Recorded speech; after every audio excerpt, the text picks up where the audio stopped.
With midterm ballots set to hit your mailbox, as we've mentioned, we are starting to see more and more of those attack ads flood the airwaves. And in a strange twist, Republicans and Democrats are essentially more divided than ever, we know, on Capitol Hill. But here in California, can you believe there's actually some common ground when it comes to Measure C, Prop 30 and Prop 27, where Newsom, Democrats, Republicans are actually on board when it comes to some of these initiatives. So will voters follow right behind? We want to bring in our panel back in for round two. Matt Cazares, committee member for the Fresno County GOP and state delegate for the Democratic Party, Ricardo Franco. All right, so we've seen the deep divide, as we know, nationally, right? But I want to dive into this real quick because I thought it was so interesting. Both parties have somewhat come together. Let's talk about Measure C, right? Measure C. Both parties are against this, I'm assuming for different reasons. Why? I mean, it was just interesting to see the push so soon when it's not going to expire for several more years to actually get it extended.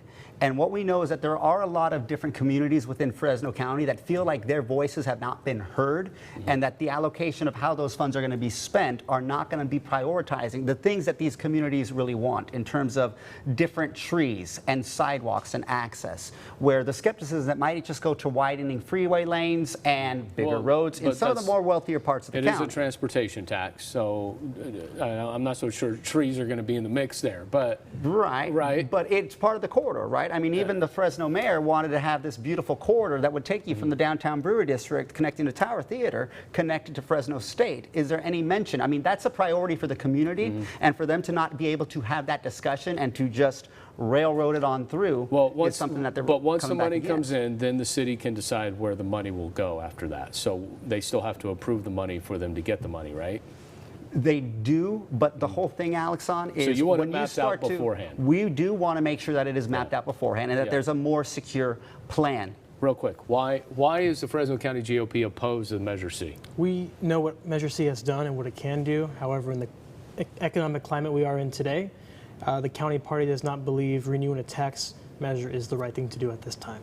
Okay, so let's move to Prop 27 and Prop 30. Now, this is a little difficult, all right? So try to follow along here. We're going to connect the dots. All right, Prop 27, both parties are against sports online gambling there, right? But in Prop 30, Newsom is against the proposition that where it will tax the rich to fund electric car infrastructure and incentives, and then also a portion of that goes to wildfire management. So Newsom and the Republican Party are against it, but Fresno County Dems, or I would say Democratic Party, they want it. Correct. What gives? And one of the biggest backers was former Democratic gubernatorial candidate Tom Steyer. Yeah. Look, this is a climate bill at its heart, right? Fires, all these horrible forest fires are a result of climate change. And so pushing California to become more green and to do our part as the 5th largest economy in the world, we know we have influence in doing this to make sure that we combat the things that are plaguing California the most. And the fact that it's actually going to be funded by people making $2 million or more, you can't cry that it's going to be hurting the average Californian around here. So it's a win all around. You guys agree with the governor. Correct. How'd that happen?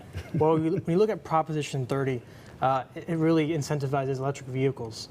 When in reality, we don't even have enough electricity to power those same vehicles at our homes.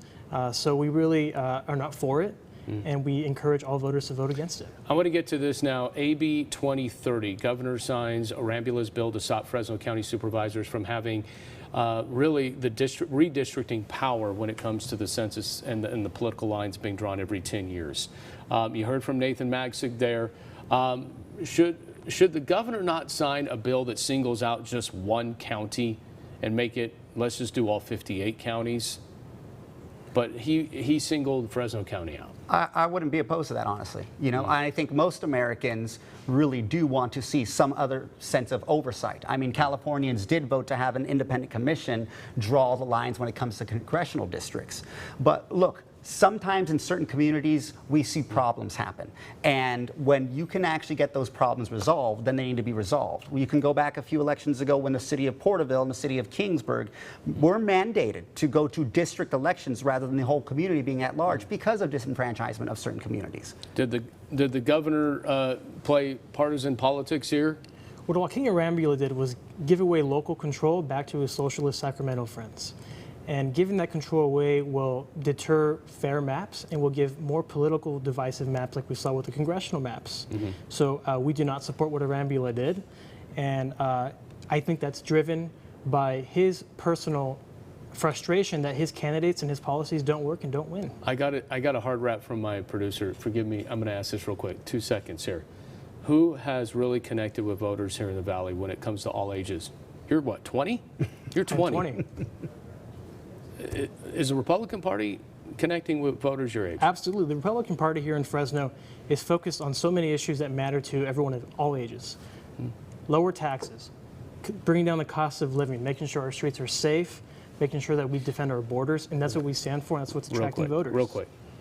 When you're looking at a Republican Party trying to take away the rights of women to have sovereignty over their own body, no matter what age they are, I think voters there understand, men and women, young and old, that the Republican Party really is a threat to their sovereignty and their rights. Ricardo Franco, got to end it there. Sorry, Matt Cazares, appreciate it. We'll have you back, I promise. All right.